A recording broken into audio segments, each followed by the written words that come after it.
Sareh ambrih pekoleh. Panglimbang 5 menit dina Selasa Kliwon tanggal 30 September taun 2021. Kapethik saka Injil Lukas bab 9 ayat 51 tekan ayat 56. Sareh tegese sabar alias ora kesusu. Manut pengalaman, sifat sareh utawa sabar gedhe mumpangati.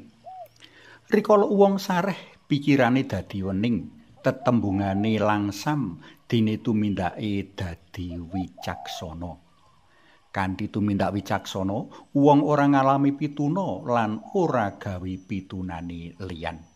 Sewalike, kanthi tumindak sembrono, kesusu lan grusah-grusuh, wong bisa ngowahi perkara cilik pindha kriwikan dadi gedhe pindha grojogan.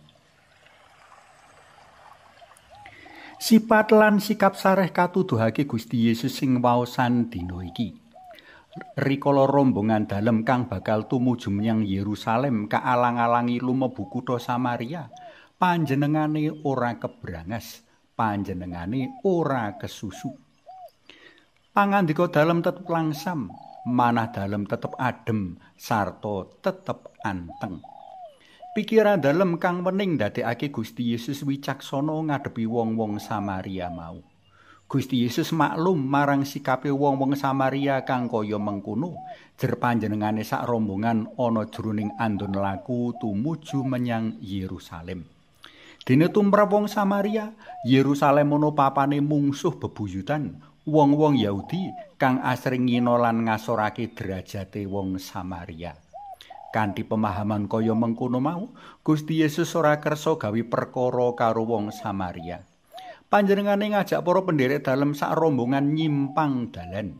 Senadyan lakune dadi luwih adoh lan luwih suwe, panjenengane sak rombongan ora bentrok karo wong-wong Samaria. Karo meneh saumpama Gusti Yesus sak rombongan bentrok karo wong Samaria, mesti bakal gawe kucem karya welas asih dalem kang pancen sumunar nengenake kabecikan. Bisa wae prastawa bentrok iki mepalangi andon lampah dalem saengga ora laras karo kersa dalem Allah Hyang Rama. Beda karo Santo Yakobus lan Santo Yohanes. Sajak wong loro iki gampang kebrangas atine. Mula rikala andon lakune kapepalangi wong-wong Samaria, ati enome muntap. Dheweke kepengin ngejur-jur wong-wong Samaria kang wis kaanggep ngina dheweke sarta rombongan dalem luwih-luwih ngina Gusti Yesus. Bejo kekarepane wong loro mau kasuwunake lilah Gusti Yesus saengga ora dumadi prakara kang ora dikarepake.